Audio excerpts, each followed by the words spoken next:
अध्याय 1 का 29वां, 30वां एवं 31वां श्लोक। कुरुक्षेत्र के युद्धस्थल में सैन्य निरीक्षण। वे पथुश्च शरीरे में रोमहर्षश्च जायते गांडीवं स्त्रस्ते हस्तात्वक चैव परिदह्यते।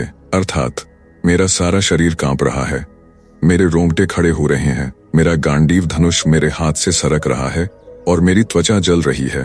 तात्पर्य, शरीर में 2 प्रकार का कंपन होता है और रोंगटे भी 2 प्रकार के खड़े होते हैं। ऐसा या तो आध्यात्मिक परमानंद के समय या भौतिक परिस्थितियों में अत्यधिक भय उत्पन्न होने पर होता है। दिव्य साक्षात्कार में कोई भय नहीं होता। इस अवस्था में अर्जुन के जो लक्षण है वह भौतिक भय अर्थात जीवन की हानि के कारण है।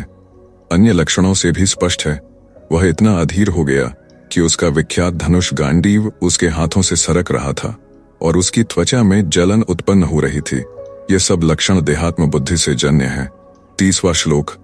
न च शक्नोमि वस्थातुं भ्रमतीव च मे मनः निमित्तानि च पश्यामि विपरीतानि केश। अर्थात मैं यहाँ अब और अधिक खड़ा रहने में असमर्थ हूँ, मैं अपने आप को भूल रहा हूँ और मेरा सिर चकरा रहा है।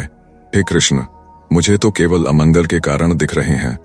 तात्पर्य, अपने अधैर्य के कारण अर्जुन युद्ध भूमि में खड़ा रहने में असमर्थ था और अपने मन की इस दुर्बलता के कारण उसे आत्मविस्मृति हो रही थी। भौतिक वस्तुओं के प्रति अत्यधिक आसक्ति के कारण मनुष्य ऐसी मोहमयी स्थिति में पड़ जाता है। भयन द्वितीय अभिनिवेशतः स्यात्। भागवत 11 ऐसा भय तथा मानसिक असंतुलन उन व्यक्तियों में उत्पन्न होता है जो भौतिक परिस्थितियों में ग्रस्त होते हैं। अर्जुन को युद्ध भूमि में केवल दुखदायी पराजय की प्रतीति हो रही थी, वह शत्रु पर विजय पाकर भी सुखी नहीं होगा। निमित्तानि विपरीतानि शब्द महत्वपूर्ण है। जब मनुष्य को अपनी आशाओं में केवल निराशा दिखती है तो वह सोचता है, मैं यहाँ क्यों हूँ। प्रत्येक प्राणी अपने में तथा अपने स्वार्थ में रुचि रखता है, किसी की भी परमात्मा में रुचि नहीं होती। श्री कृष्ण की इच्छा से अर्जुन अपने स्वार्थ के प्रति अज्ञान दिखा रहा है। मनुष्य का वास्तविक स्वार्थ तो श्री विष्णु या श्री कृष्ण में निहित है। बद्ध जीव इसे भूल जाता है, इसीलिए उसे कष्ट उठाने पड़ते हैं। अर्जुन ने सोचा कि उसकी विजय केवल उसके शोक का कारण बन सकती है। 31वां श्लोक। न च श्रेयो अनुपश्यामि हत्वा स्वजन माहवे न कांक्षे विजयन कृष्ण न च राज्यन सुखानी च। अर्थात हे कृष्ण, इस युद्ध में अपने ही स्वजनों का वध करने से न तो मुझे कोई अच्छाई दिखती है और न मैं उससे किसी प्रकार की विजय, राज्य या सुख की इच्छा रखता हूं। तात्पर्य, यह जाने बिना कि मनुष्य का स्वार्थ श्री विष्णु या श्री कृष्ण में है, सारे बद्ध जीव शारीरिक संबंधों के प्रति यह सोचकर आकर्षित होते हैं कि वे ऐसी परिस्थितियों में प्रसन्न रहेंगे। ऐसी देहात्म बुद्धि के कारण वे भौतिक सुख के कारणों को भी भूल जाते हैं। अर्जुन तो क्षत्रिय का नैतिक धर्म भी भूल गया था। कहा जाता है कि 2 प्रकार के मनुष्य परम शक्तिशाली तथा जाज्वल्यमान सूर्य मंडल में प्रवेश करने के योग्य होते हैं। वो ये है, एक तो क्षत्रिय जो श्री कृष्ण की आज्ञा से युद्ध में मरता है तथा दूसरा सन्यासी जो आध्यात्मिक अनुशीलन में लगा रहता है।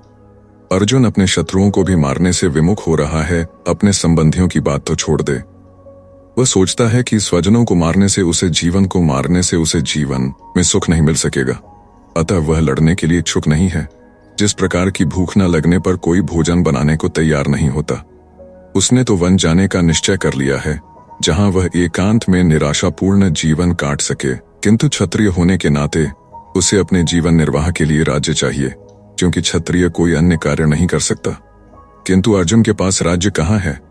उसके लिए तो राज्य प्राप्त करने का एकमात्र अवसर है कि अपने बंधु बांधवों से लड़कर अपने पिता के राज्य का उत्तराधिकार प्राप्त करें, जिसे वह करना नहीं चाह रहा है। इसीलिए वह अपने को जंगल में एकांतवास करके निराशा का एकांत जीवन बिताने के योग्य समझता है। तो प्रिय भक्तजनों, 32वां श्लोक जानने के लिए वीडियो को लाइक, शेयर और सब्सक्राइब अवश्य कर लीजिए ताकि आपको 32वां श्लोक जल्द प्राप्त हो।